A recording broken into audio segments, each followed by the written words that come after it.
বিসমিল্লাহির রহমানির রহিম। প্রিয় বাংলাদেশ,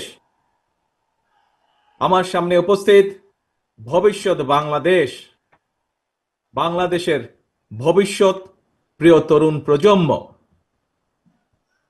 আপনারাই আগামীর বাংলাদেশ, আপনারাই বাংলাদেশের সম্ভাবনাময় আজকের এই লাখো তরুণ মুখ। আপনারাই বদলে দিতে পারেন আগামীর বাংলাদেশ। এই তারুণ্যই ফ্যাসিবাদ মুক্ত বাংলাদেশে প্রতিষ্ঠা করবে নিজেদের অধিকার। প্রবীণের প্রজ্ঞা, পরামর্শ আর তারুণ্যের শক্তিতেই ইনশাল্লাহ নির্মিত হবে ৭১ থেকে ২৪ পর্যন্ত লাখো শহীদের আকাঙ্ক্ষার সেই প্রত্যাশিত বাংলাদেশ।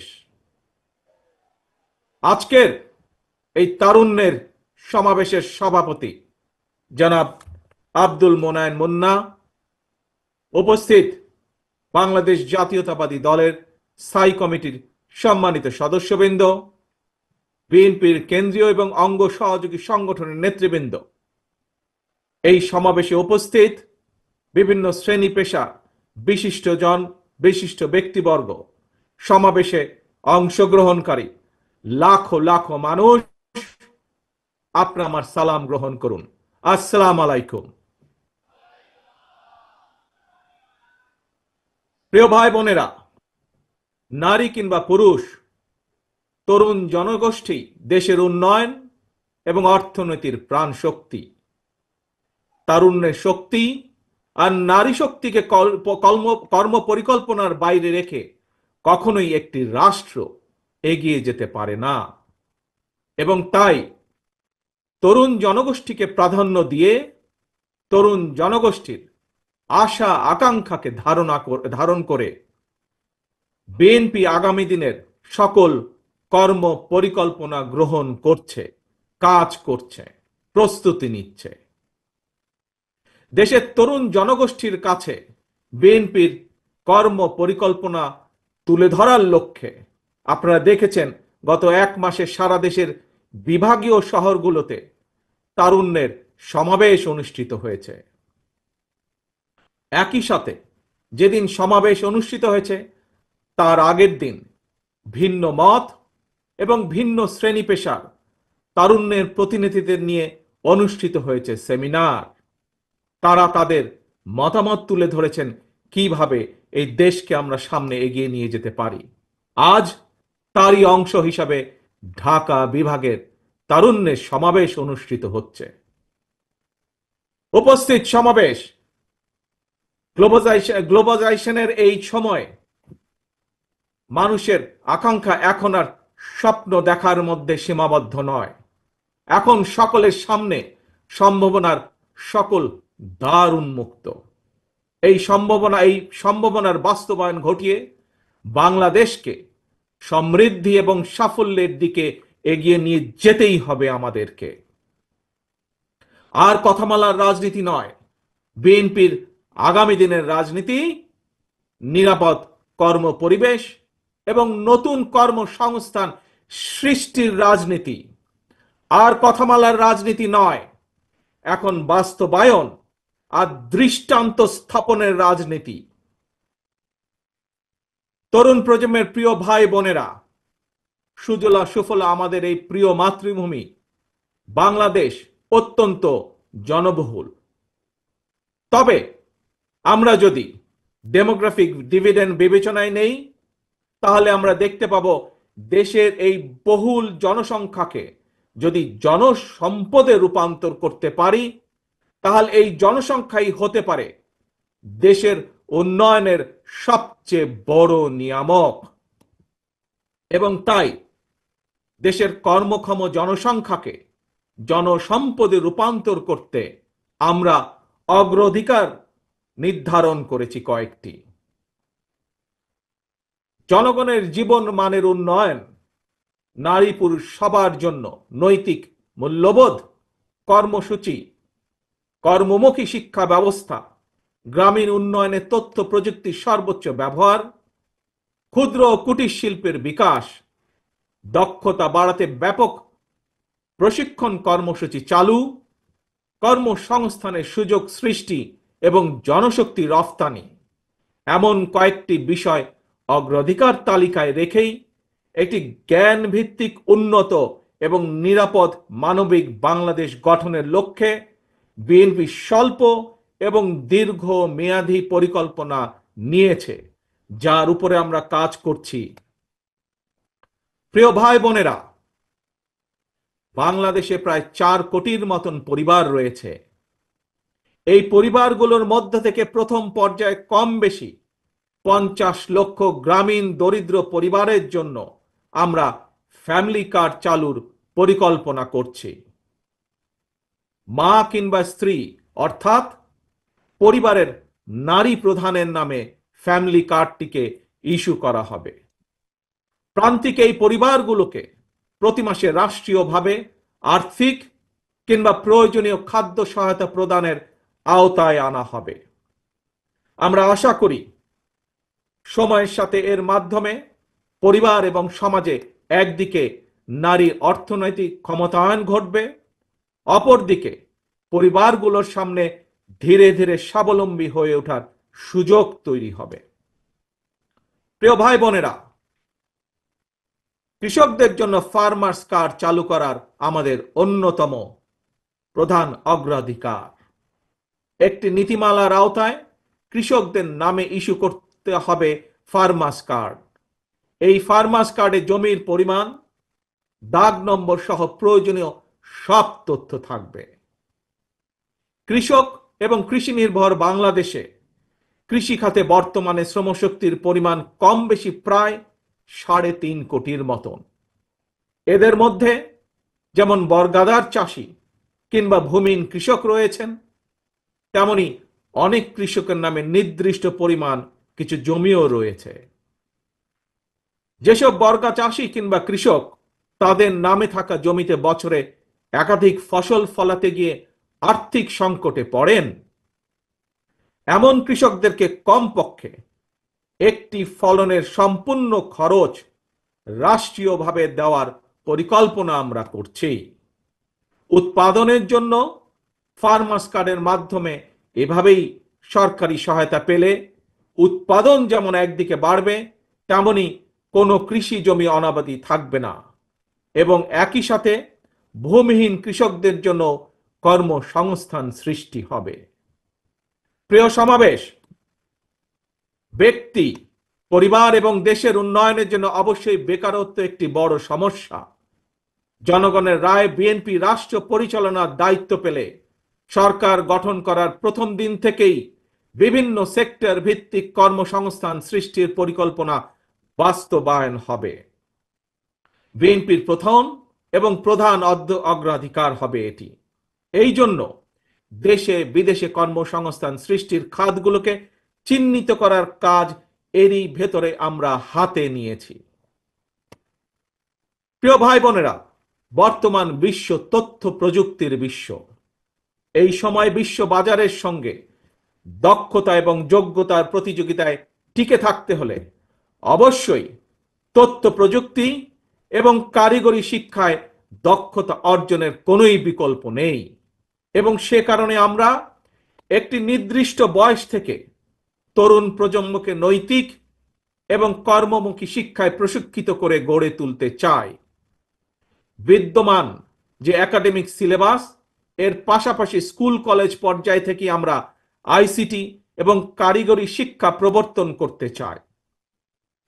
একই সাথে আমরা বর্তমানে মনে করি যে বর্তমানে স্পোর্টস এখন আর শুধু শারীরিক ব্যায়াম কিংবা বিনোদনের বিষয় নয়। সুতরাং এই স্পোর্টসকে একটি পেশা হিসাবে প্রতিষ্ঠিত করার লক্ষ্যে ক্রীড়াকে আমরা শিক্ষা ক্যারিকুলামের অন্তর্ভুক্ত করতে চাই। প্রিয় উপস্থিতি, বর্তমান বিশ্বে সাফল্যের প্রতিযোগিতায় যদি টিকে থাকতে হয় তাহলে বহুমুখী প্রতিভার বিকাশ ঘটাতে হবে। শিক্ষার্থীদেরকে একদিকে ভাষা শেখা যেরকম জরুরি, বর্তমানে আমরা স্কুল কলেজে সাধারণত বাংলা ইংরেজি শেখার সুযোগ পাই।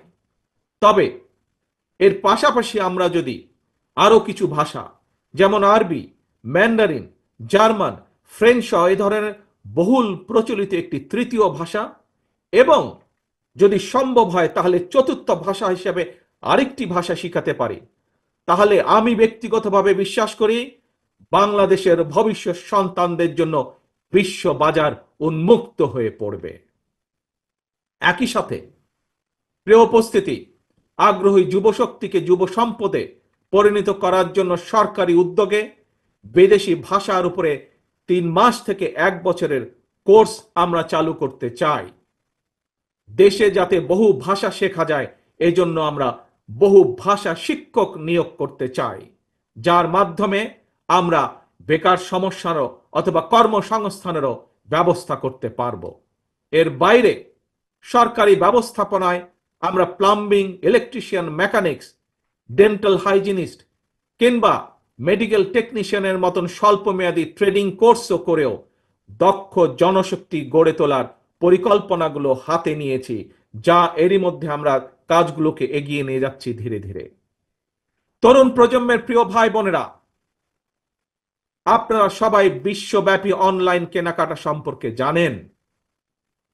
অনলাইন ভিত্তিক জায়ান্ট প্রতিষ্ঠান আমাজন, ইবে কিংবা আলিবাবার মতন বিশ্ববিখ্যাত ই কমার্স প্ল্যাটফর্মের জন্য হাজারো পণ্যের চাহিদা রয়েছে। এইসব প্ল্যাটফর্মের সঙ্গে সংশ্লিষ্ট অনেকের সঙ্গে আমি ব্যক্তিগতভাবে কথা বলেছি। বিশ্ববিখ্যাত এই সকল ই কমার্স প্ল্যাটফর্মের চাহিদা অনুযায়ী আমাদের বাংলাদেশে অনেক পণ্য তৈরির সুযোগ রয়েছে। আমাজনের মতন বৈশ্বিক অনলাইন প্ল্যাটফর্মকে সামনে রেখে আমরা আমাদের দেশে ক্ষুদ্র এবং মাঝারি শিল্পের উৎপাদন বাড়ানোর সুযোগ গ্রহণ করতে পারি, সুযোগ আমরা তৈরি করতে পারি, সুযোগ আমরা নিতে পারি। বিশ্ববিখ্যাত ই কমার্স প্রতিষ্ঠানের চাহিদা মিটিয়ে কিভাবে বিশ্ববাজারে প্রবেশ করা যায়, এর জন্য এরই মধ্যে যারা এক্সপার্ট আছেন তাদের সাথে আমরা আমাদের টিম নিয়ে কাজ শুরু করেছি এরই ভিতরে। প্রিয় ভাই বোনেরা, বাংলাদেশের বহু তরুণ প্রজন্মের সদস্য অনলাইনে কাজ করেন কিংবা করছেন কিংবা করার ইচ্ছে রয়েছে। আপনাদের জন্য কর্মসংস্থান এবং নিরাপদ কর্মপরিবেশ নিশ্চিত করতেও আমাদের উদ্যোগ রয়েছে। আমি জানি শিক্ষিত তরুণ প্রজন্মের সামনে বর্তমানে ফ্রিল্যান্সিং একটি অত্যন্ত আকর্ষণীয় সেক্টর। দেশে এই মুহূর্তে প্রায় 10 লক্ষের মতন ফ্রিল্যান্সার আউটসোর্সিং এর মাধ্যমে $100 কোটি বেশি আয় করতে সক্ষম হচ্ছেন। আউটসোর্সিং এর সঙ্গে যুক্ত বেশ কিছু মানুষের সঙ্গে আমি কথা বলেছি। তারা জানিয়েছেন লেনদেনের জন্য বাংলাদেশে পেপাল, ওয়াইজ বা স্ট্রাইপের মতন আন্তর্জাতিক গেটওয়ে প্রতিষ্ঠান ব্যবহারের সুযোগ না থাকায় তাদের অর্জিত যে অর্থ সেটি দেশে আনা কষ্টকর হয়ে পড়ে। আমি মনে করি সবার আগে এই ধরনের যে সমস্যা, সেই সমস্যার সমাধান করা উচিত। প্রিয় উপস্থিতি, এই বিষয়টি নিয়ে আমি গত 1 দশক ধরে বেশ অনেকবার কথা বলে এসেছি। বিএনপি মনে করে প্রায়োরিটি বেসিসে দেশের IT entrepreneur, e commerce sector এবং ফ্রিল্যান্সারদের সুবিধায় পেপালের মতন আন্তর্জাতিক গেটওয়ে প্রতিষ্ঠান সুবিধা বাস্তবায়ন করা উচিত। বাংলাদেশে পেপাল সুবিধা নিশ্চিত করা গেলে, যার লক্ষ্য আমাদের রয়েছে, তাহলে লক্ষ লক্ষ ফ্রিল্যান্সারদের কাজের সুযোগ বাড়ার পাশাপাশি দেশে রেমিটেন্সের পরিমাণও বাড়বে ইনশাআল্লাহ। প্রিয় তরুণ প্রজন্মের ভাই ও বোনেরা, প্রতিকারের চেয়ে প্রতিরোধী উত্তম। এই নীতির আলোকে দেশের জনগণের স্বাস্থ্যসেবা নিশ্চিত করা বিএনপির পরিকল্পনার আরেকটি গুরুত্বপূর্ণ অগ্রাধিকার। জনসচেতনার মাধ্যমে অনেক ধরনের রোগ থেকে নিজেদেরকে মুক্ত রাখা যায়।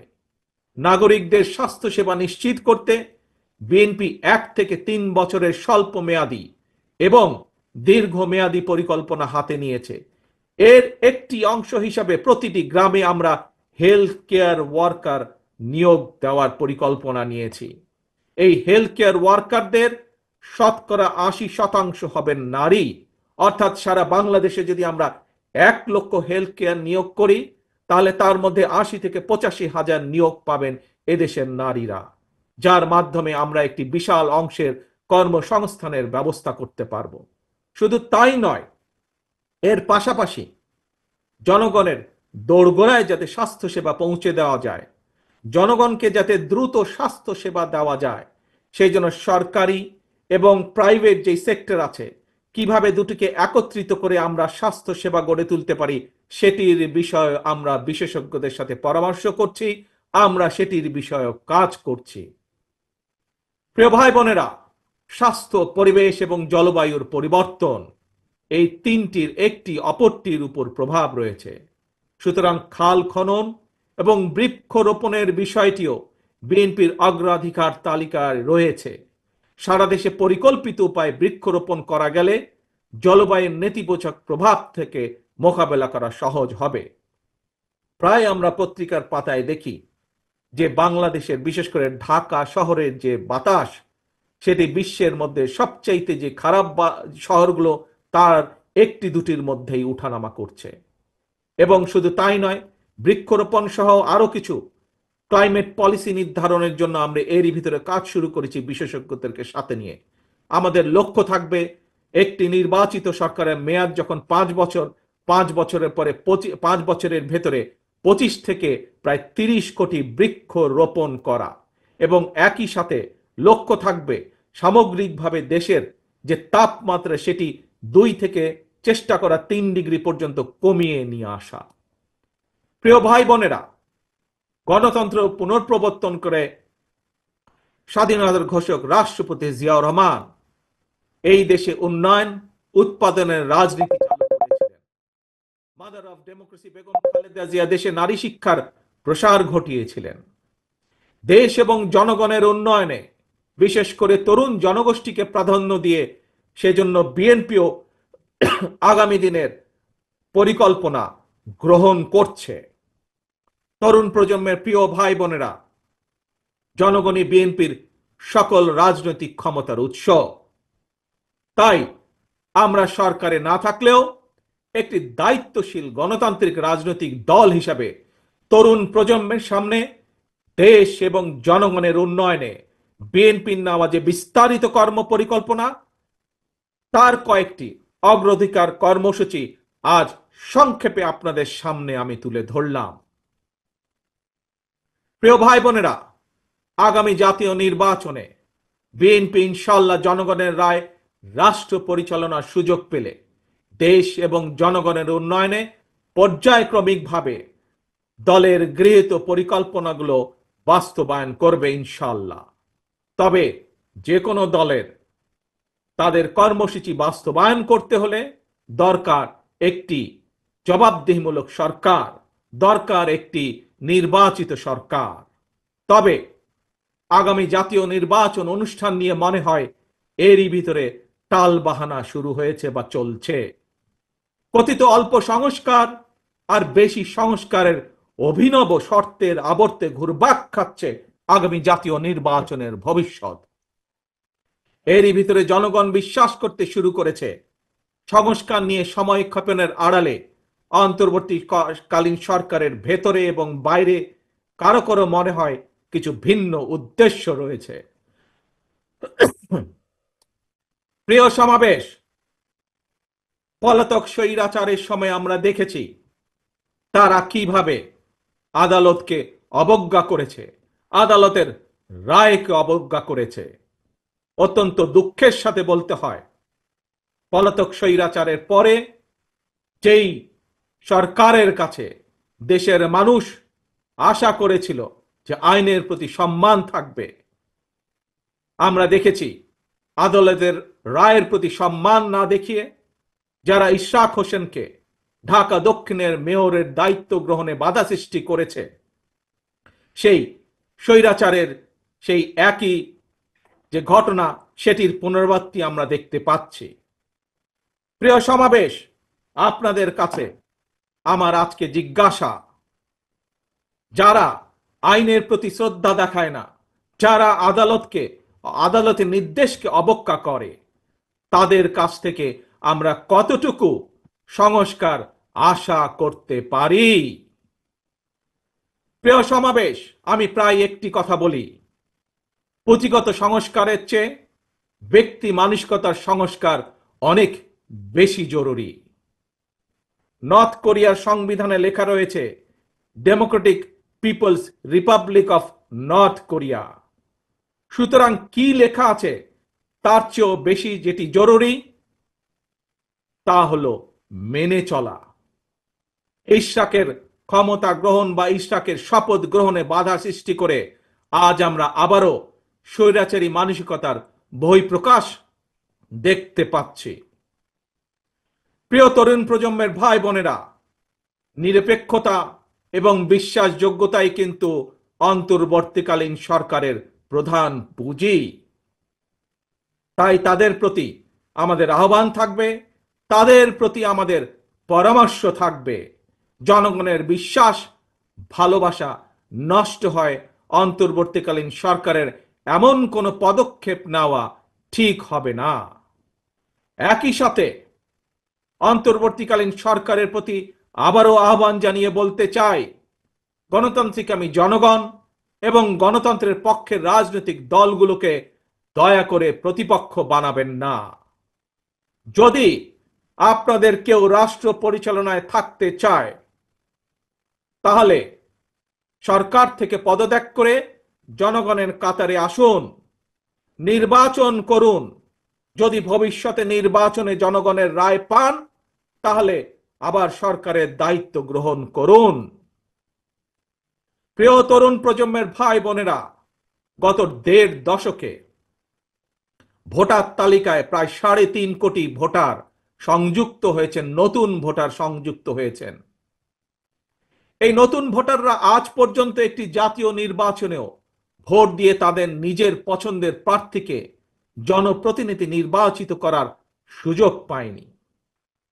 পতিত পরাজিত পলাতক স্বৈরাচারের কাছে মানুষের অধিকার প্রতিষ্ঠা কিংবা নির্বাচন কোনো গুরুত্বপূর্ণ কিছু ছিল না। সুতরাং সংস্কার ইস্যুর পাশাপাশি জাতীয় নির্বাচন অনুষ্ঠানের জন্য অন্তর্বর্তীকালীন সরকারের দৃশ্যমান প্রস্তুতি নেওয়া উচিত বলে আমরা বিশ্বাস করি বা আমরা মনে করি। প্রিয় সমাবেশ,